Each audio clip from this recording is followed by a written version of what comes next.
Hi friends, welcome to master Raju channel. ఈ ఒక వీడియోలో నేను మీకు ఒక ఆశ్చర్యకరమైన విషయం చూపెట్టబోతున్నానండి. భారతదేశంలో ఎలాగా క్యాస్టిజం ఫీలింగ్ ఉంది, అదే ఫీలింగ్ అమెరికా కూడా పాకింది. ఒక సహోదరి తన వేదన చెప్తుంది, ఒకసారి వినండి.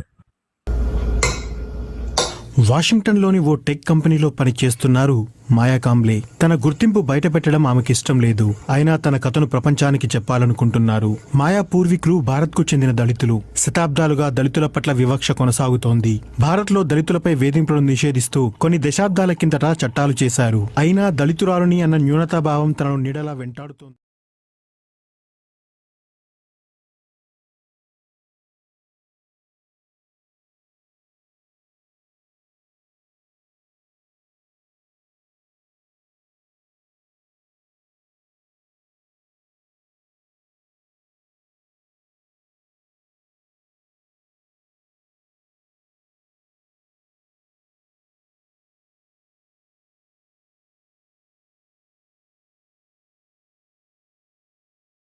అయితే వాషింగ్టన్ టెక్ కంపెనీలో పనిచేస్తున్న ఆమె మహిళ అండి. ఆమె మరి అక్కడ కూడా చాలా అమెరికాలో కూడా క్యాస్టిజం ఒక ప్రాబ్లం ఫేస్ చేస్తుంది. ఇండియాలో యాజ్ ఇట్ ఈస్ ఫేస్ చేసేది. అయితే విడంబన ఏంటంటే, ఈ దేశం నుంచి ఆ దేశం వరకు సప్త సముద్రాలు వెళ్ళినా ఇలాంటి బాధ తప్పట్లేదని ఆమె చెప్తూ బాధపడుతూ తన కంపెనీకి కంప్లైంట్ ఇచ్చిందనమాట. ఆ కంపెనీ సిస్కో కంపెనీ, అది ఇప్పుడు ఇన్వెస్టిగేషన్ చేస్తూ ఉందండి. అయితే నేను చెప్పదలసిన పాయింట్ ఏంటంటే, భారతీయులు ఎక్కడున్నా సరే ఈ దరిద్రం మాత్రం పోదండి. అది పాయింట్. విషయంలో బీబీటీ రిపోర్ట్ వినండి. చివరగా మనం మాట్లాడాలి అంటారు. సప్త సముద్రాలు దాటి అమెరికా చేరుకున్నా ఇక్కడా కుల వివక్ష తనను వదిలిపెట్టడం లేదన్నది ఆమె ఆవేదన. మా మేనేజర్ ఓ భారతీయుడు. అతనికి నా కులం తెలుసు. ఆఫీస్ సమావేశాల్లో నేను చేసే సూచనలను పట్టించుకునేవాడు కాదు. ఒకసారి ఆ మేనేజర్ నువ్వో తక్కువ కులం దానివంటూ నన్ను మెషిన్ ముట్టుకోనివ్వలేదు. దాంతో నాకు షాక్ తగిలినట్లయింది. అమెరికాలో కూడా ఇలా నన్ను కులం పేరుతో దూషిస్తారని కలలో కూడా అనుకోలేదు. అమెరికాలో పని స్థలాల్లో కుల వివక్షకు వ్యతిరేకంగా దళితులు గళం విప్పారు. అయితే ఈ వివక్ష తమ మేనేజర్లకు కనిపించడం లేదని ఉద్యోగులు భావిస్తున్నారు. విన్నారు కదా, అమెరికాలో పనిచేస్తున్న దళిత మహిళ కూడా అక్కడ కూడా ప్రాబ్లం ఫేస్ చేస్తుంది. ఆమె మేనేజరు ఈవిడ కులం తెలుసుకొని ఈవిడికి మిషన్ కూడా ముట్టుకోవద్దు, మరి చెప్పిన ఇది వినట్లేదు అంటే ఒక క్యాస్ట్ బట్టి డీల్ చేస్తున్నాడు అనమాట. అయితే నాకు అర్థమైన విషయం ఏంటంటే, మన వాళ్ళు ఎంత దూరం వెళ్ళిపోయినా, ఎంత డెవలప్డ్ అయినా సరే ఈ హీనభావము క్యాస్టులకి, మనకంటే చిన్న క్యాస్టులని హీనభావం మాత్రం ఇది భారతదేశం నుంచి పోయేటట్లేదు. భారతీయుల దగ్గర నుంచి మెయిన్గా పోయేటట్లేదు. అంటే ఎంత హీనంగా ఆలోచిస్తున్నారో చూడండి.